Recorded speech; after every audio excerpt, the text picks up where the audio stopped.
This is everyone that is going to join us this morning. I'd like to call this meeting of the Community Planning and Economic Development meeting to order. The time is 8:01, and I will hand it over to our town manager, Mr. Ledwith. Thank you, Madam Chair. Just have a quick update under communications and wanted to let the committee know that we had our first Vision Zero public meeting last night in the auditorium. We provided our community with an overview of Vision Zero, gave them an update on the work of our Vision Zero task force, who've been working very hard since February on the development of our action plan. And we also had a chance to discuss next steps. At the end of last night's presentation, we held an open house where residents could interact with task force members as well as our consultants, and they shared recommendations, thoughts that they had, concerns that they may have. So the meeting went well. We had a survey on hand last night, but just as a reminder, we do have a survey out there where the public has an opportunity to share their opinions on Vision Zero. We also have an interactive map that has been very active since we've released it. So we have 1,300 comments as of last evening on the interactive map. So that survey and map will remain open until October 3rd. And that will be some of the data that we will utilize in addition to our crash data to really start to formulate a draft of the action plan. Our next public meeting is to be held on December 6th. And we will be at that point discussing a draft of the action plan, and our task force will, as busy as they've been, they will be very busy as well over the next 2 months as we really start to finalize and come up with develop our draft of the action plan. So we're on target for the action plan to be live as of January 24. So that's what I had under communications. Happy to answer any questions that the committee has. Otherwise, we can turn things over to Mr. Martin, who can provide a quick update on community development. Through you, Madam Chair. Thank you. Thank you. Thank you, Rick. Good morning, everyone. I just wanted to add, which Dwayne Martin, Director of Community Development, just wanted to add one thing to what Rick said regarding Vision Zero. So the presentation last night was recorded. That will be added to the project webpage for anybody that was unable to attend and is interested in viewing that. I hope to get that added onto the webpage very soon. So I'm just going to touch on a few of the projects that community development has ongoing, or items that I think you might be interested in, and then I'll answer all the questions at the end. This should be pretty brief. Flood mitigation is the first one. So once again, we had another round of rain, which impacted some residents, and the engineering staff did hear about that, as well as building, but more so engineering. So we've been responding to those complaints and inquiries as best we can. Meetings and interactions will continue, of course.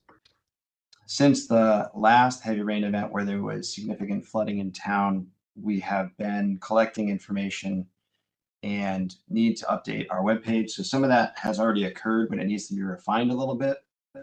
But we wanted to give residents a little bit more information to understand where we're going with our flood mitigation projects. So what you'll see on the webpage, if you recall, I shared maps for the areas that were studied. Those maps will provide not only residents information with which area they are in and where improvements are proposed within those areas, but they can reference where they are with respect to what's proposed. And then we're giving information about each area's cost for the total improvements for the entire area, as well as individual projects that are planned, focusing on the first project for each area. And then if we have an estimate of the anticipated schedule for those areas, we are adding that. I just want to give people a little bit more information about what's coming. The first project is still the culverts in the former UConn campus area. And then we give guidance beyond that. So more information to come on the webpage regarding those projects. The next is the center master plan. Similarly to residents that were impacted by flooding, we've been hearing recently from property owners in the center with regards to our center master plan. It's been a little while since we've had some public outreach and people are curious what's going on. So we need to update the webpage for that as well. And we do plan on doing outreach. And certainly for the LaSalle Road property owners, because that's more than likely the first project that will come to fruition. But even at last night's Vision Zero meeting, people were asking us about the Center Master Plan project. So more to come on that. We hope to be back before this committee with a significant update on where we're going with the master plan and those two construction projects, LaSalle Road and Farmington Avenue, soon. In addition to that, just a quick update, we have made some progress with the 3 property owners that are involved or that own a portion of what I'm calling the Memorial Road connector. And we have sent them draft agreements between the individual property owners and the town to open up that Memorial Road connector to public traffic. So that's the section of private roadway that goes between the intersection of LaSalle and Arapahoe and South Main and Memorial. So we're hoping to have those agreements signed very soon and then open that up to public traffic this fall. I've been working with Greg Summer, the town engineer, on a plan to address some of those 3 property owners' concerns, and we're hoping to do a trial very soon. So more to come on that. Next is a project that we're doing. It's internal, so it really doesn't involve the public, but we have a paper issue in community development, and we've started a project to address that, which is to scan those documents. We have a lot of legacy documents, mostly in building and planning and zoning, but there are some in engineering as well, that go back to even before 1900, believe it or not, when the town was coming to be as far as construction and building streets and things. Those documents are definitely showing their age, and there was concern about being able to use them. That's kind of where this started. And then I don't know if you've ever been in the building division, there's a pile of paper all over the place. We don't have enough file storage anymore. So we are in the process of scanning all those documents to get them into electronic form, working with our IT department. We're hoping to have that project done over the next 6 months, and that will also clear up a lot of space in those offices where those file cabinets sit. So more to come on that. Moving specifically to the engineering division, as most of you know, we're well into our construction season.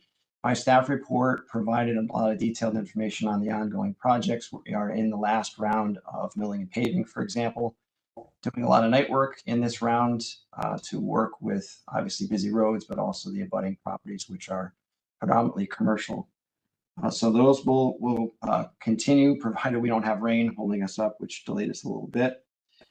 In addition to the last round, we have several streets that are still in reconstruction that are listed in the report that we should be finishing up this fall. And then I also wanted to mention our Trout Brook Trail. So we recently completed Trout Brook Trail Phase 6, Phase 6 being from Fern to Duffield. That is open to the public. It is getting used, which is great. There's still some punch list things that need to occur, but the fencing, landscaping was completed, of course, the paving as well, and that is open and being used by the public. To continue that effort, we are starting the construction of Trout Brook Trail Phase 7, which is from Duffield to Asylum. Public Works crews have been out there doing some tree work. We've talked to the abutting property owners to make them aware that we want to build that section of trail, but unfortunately there was some vegetation that needed to be addressed first. So that work is ongoing. We plan to have that section of the Trout Brook Trail Phase 7 open to the public this fall as well. So the last piece that remains for the Trout Brook Trail that was originally planned is Phase 3. That section is Park Road down to Jackson Avenue. It's a gap in the system. Engineering is planning to get that into construction. We're hoping next year. We are continuing with the design for that. It is ongoing. So there should be more to come as far as outreach and information. That section of the trail is a little bit unique in that there isn't a lot of space for some of it. So it's actually a road project with a trail added to the end of it, meaning we need to narrow Trout Brook Drive in order to fit that trail and make it an off the road trail, predominantly from Park Road down to where you get underneath I-84 and some of the houses start, that section will be significantly changed. But the idea is to try and get that section done next year, and then we'll have about 3 miles of linked Trout Brook Trail. We are also working with the new property owner of the former Yukon campus to incorporate an extension of the Trout Brook Trail north of Asylum. And you'll see that as that project progresses. Moving on to the building division, in the report, again, I kept the metrics, the performance measures in there, and you can see we are still riding a very positive wave. We are able to now respond fairly quickly to new permit applications that come in to get them verified by our staff assistants, set up for plan review, and then eventually inspections. We are able to turn around the inspections very quickly. The only kink in the armor, which has been ongoing, is staffing shortages in our planning and zoning office. A lot of times people will complain and say the building division is holding up my permit. Oftentimes the building division acts as a clearinghouse. There's other divisions, health districts, fire marshal's office as an example, but also planning and zoning has to do a review of some of these building permit applications in order to get them approved. And we have a backlog because we have a staff shortage in planning and zoning related to zoning. So that has been ongoing for quite some time. But the good news is we have a new assistant zoning enforcement officer starting on Monday. So we are very happy to welcome that new full-time employee, and that should help clear the backlog of zoning enforcements related to permits, but also just in general. So we're excited to have that person join and hit the ground running. And the last item that I wanted to mention, which is also related to planning and zoning, is our affordable housing plan. We have been working with our consultant to get the affordable housing plan completed. So it is in draft final format. It's being reviewed by our town planner, Todd Dumais, who will give an update to Manager Ledwith and I very soon. And then that plan will go back to the affordable housing group to get their feedback and input, and then finalize it and bring it to this standing committee for your review and input before we enact that plan. So good news there. And from a scheduling standpoint, I'm hopeful to have that item brought to this standing committee in October. So very soon we should be giving you an update on that project. And that concludes my department report. Happy to answer any questions that you may have. Thank you. Does anyone have questions? Councilman Winograd. Thank you, through you. Two questions. One on the admirable digitalization project. Any discussion with sort of archivist or anybody else as to what to do with the old paper? I don't know if town historian maybe. We're going through something similar at my office, and some things are obviously you have to throw them out, and others where you kind of feel maybe it has some value to somebody. I wonder if we're doing anything with that. So presently, the company that we've hired to scan the documents has been to town hall 3 times, and each time they grab about 6 standing file cabinets worth of documents. And those are being scanned and created into electronic files. The original documents that they took come back to us, and we're temporarily keeping them. We haven't disposed of any of those records. As you are well aware, it sounds like there's a process to get permission to dispose of those records. Now that we're entering the digital world and trying to have those be our source documents, we don't want to hold on to all the paper records. There is a process that the state librarian has put forth that communities can use and demonstrate that they have adequate copies and storage policies and procedures. So we are working with the state librarian on that. That process is ongoing, but ultimately the goal is to have that demonstrated so that we have permission. We are not getting rid of any of the records until we have permission to do so. All right, great again for you. Thank you. Yeah, I know we've got certainly some local historians who have done some interesting work with records. So I know there might be people who love to have copies, keep them themselves. So that's a good point. Thank you. And the other question, just on, I saw you did have it in your report, Bishop's Corner. I know to a large extent, yeah, obviously it's a state project, and state and federal money, but there have been issues raised concerning the completeness of the plan in terms of bike and pedestrian safety, particularly the lack of bike lanes, but other concerns as well. I know there's been some letters about whether or not the state plan is in compliance with their complete streets policy. So I just wonder if you can give an update and sort of what that process is. To, like I said, what they're doing is certainly an improvement over what we have now, no question. But whether so every avenue has been explored to make it better while they're doing that project. Sure. So just so everybody understands, the state DOT held a public info meeting regarding their Bishop's Corner improvement project, and there was some negative pushback, if you will, from advocates for the bicycle and pedestrian communities.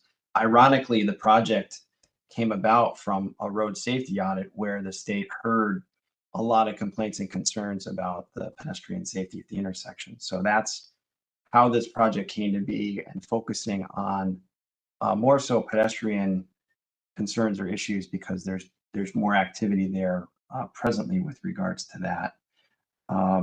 They're not done with the design. The design is going to take a long time, and they did hear loud and clear some of the concerns. They did respond to some of those in the meeting, and then others in the report of meeting. But in some of the responses in the report of meeting, they indicated that they needed to look at some of those issues further.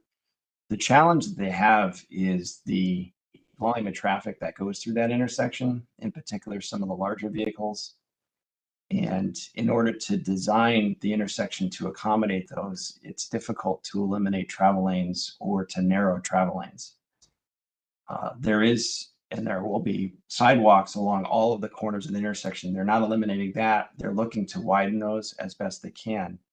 But again, there isn't a lot of real estate. And if they were to accommodate bike lanes, it would require moving the sidewalks onto private property, which would require takes and could impact those property owners significantly with regards to the parking or driveways, or with respect to the gas stations, it could be a significant enough take that it might require them to purchase the entire property. That being said, they're not brushing it off. They are looking at options, and there are some corners that they may have some flexibility on as opposed to others. So they're doing the best that they can. I will talk to the engineering staff and get a better understanding of the DOT's response to some of those comments. It may be a while though. This is a complicated project in a very busy area, and I don't know that there's a silver bullet solution, if you will, but we'll see what we can find out from the DOT. Great. Well, thank you for the response. I appreciate it. You're welcome. Are there any other questions? Okay. Do we have any future agenda items? No? Okay. Well, I guess we are done with today's meeting. That was quick. So I will move to adjourn the meeting at 8:20 a.m. Thanks, everyone. Appreciate your time this morning. Thank you. Well,